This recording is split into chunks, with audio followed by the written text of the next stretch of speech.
Assalamualaikum warahmatullahi wabarakatuh. Perkenalkan, nama saya Sunya Duparlira.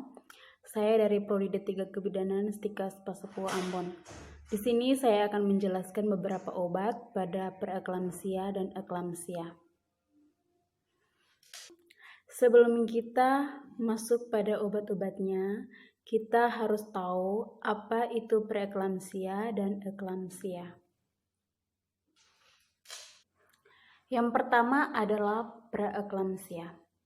Preeklamsia adalah gangguan kehamilan yang ditandai oleh tekanan darah tinggi dan kandungan protein yang tinggi dalam urin. Kondisi ini dapat membahayakan organ-organ lainnya seperti ginjal dan hati. Jika tidak diobati, preeklamsia dapat menjadi eklamsia. Obat-obat untuk preeklamsia diantaranya yang pertama adalah obat antihipertensi. Obat antihipertensi adalah golongan obat-obatan yang digunakan untuk menurunkan tekanan darah tinggi atau hipertensi. Hipertensi merupakan kondisi yang sering diderita sebagian orang. Ditandai dengan tekanan darah yang berada di atas level normal lebih tinggi dari 130/80 mm merkuri. Pemberian obat antihipertensi hanya bisa diberikan satu jenis obat saja untuk menurunkan tekanan darah. Namun, tidak sedikit pasien yang membutuhkan lebih dari satu atau beberapa kombinasi obat antihipertensi. Dan juga tidak semua obat antihipertensi bisa digunakan pada orang dengan penyakit saluran napas reaktif. Perlu dipertimbangkan interaksi obat antihipertensi dengan kondisi penyakit saluran napas reaktif pasien dan kemungkinan eksaserbasi akut akibat obat yang diberikan. Pemberian obat antihipertensi dari dokter ke pasien akan disesuaikan dengan penyebab antihipertensi, tingkat keparahan, kondisi kesehatan pasien secara keseluruhan, dan respons tubuh pasien terhadap obat.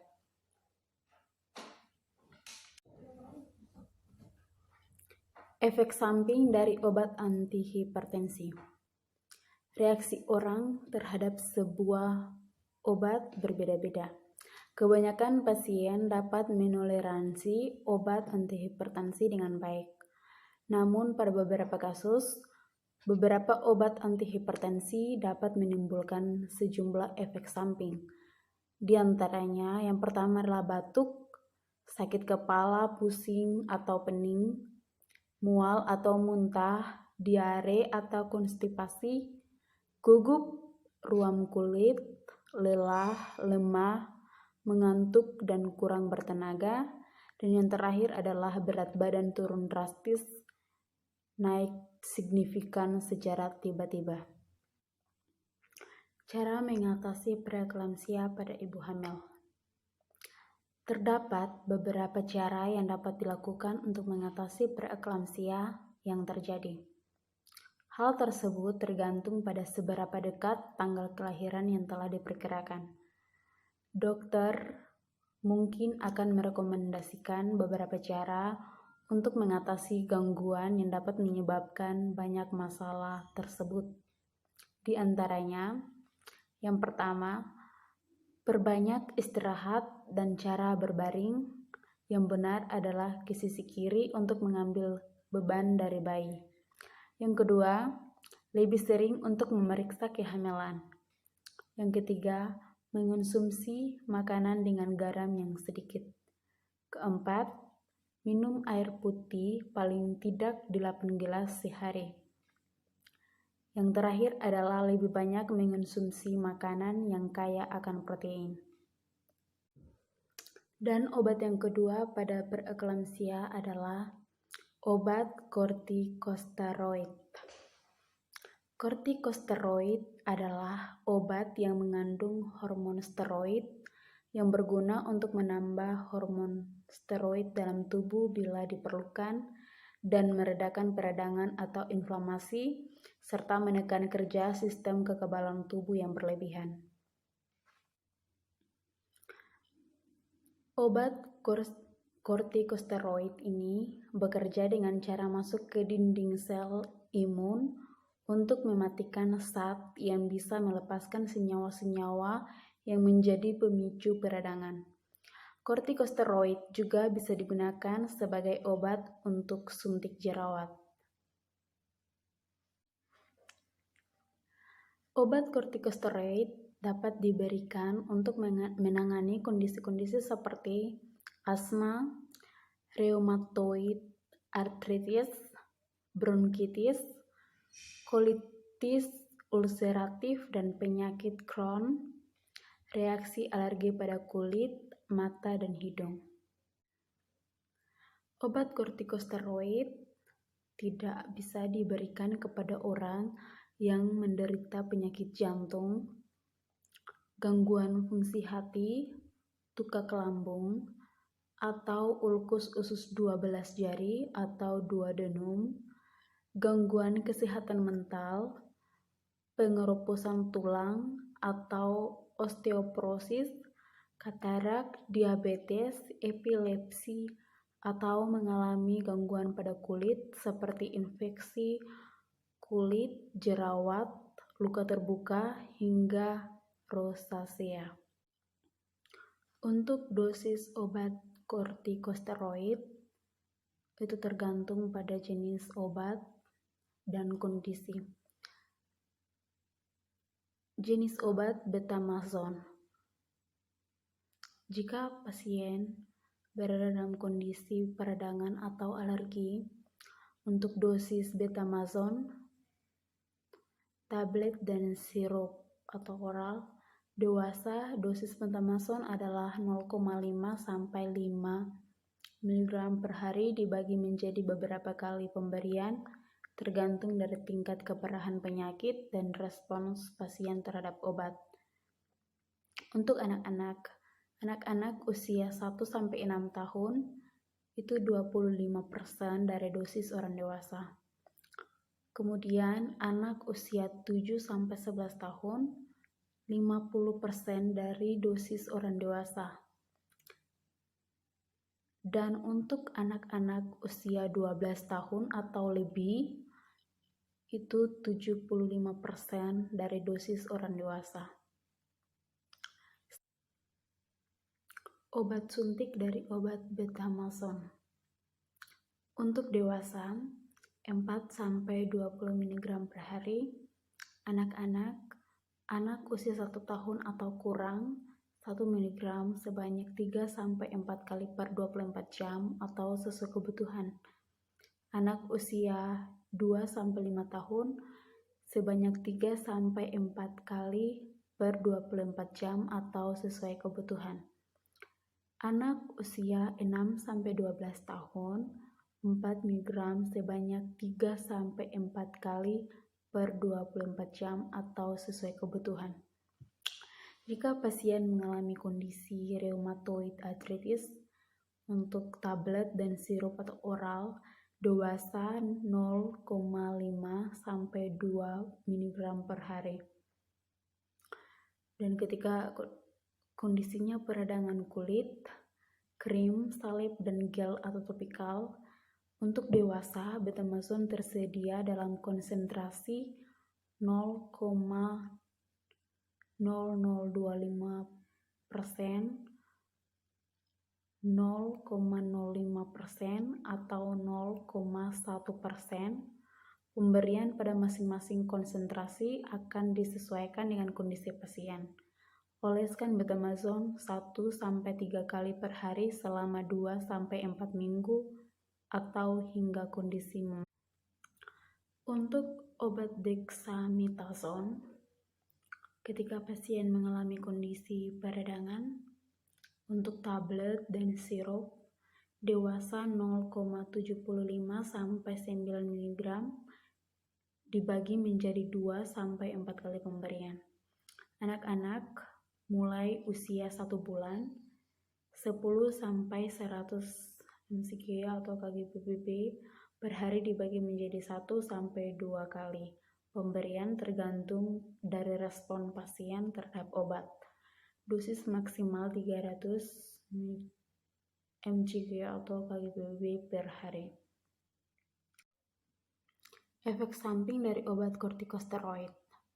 Efek samping biasanya terjadi pada penggunaan kortikosteroid untuk jangka panjang, yaitu lebih dari 2-3 bulan.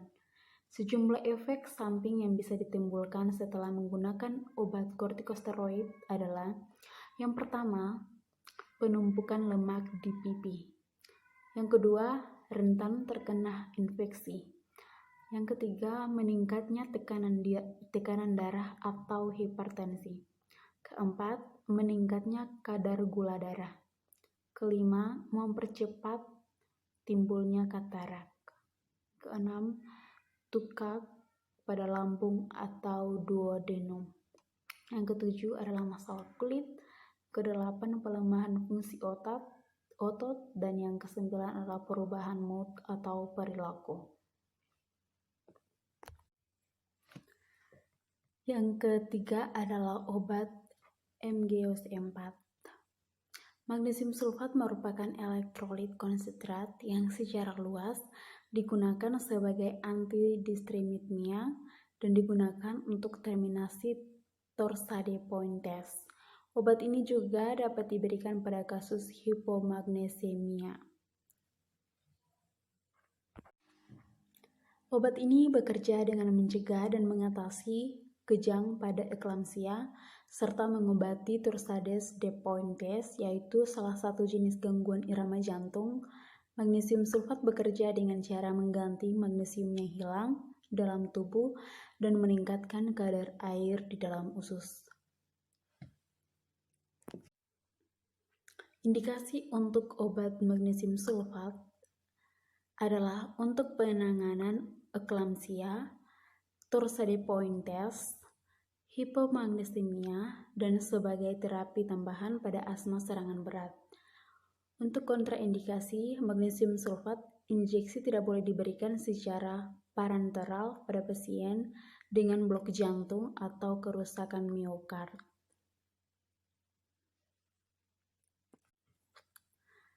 Untuk dosis magnesium sulfat diberikan untuk pasien tergantung pada kondisi yang ditanganinya.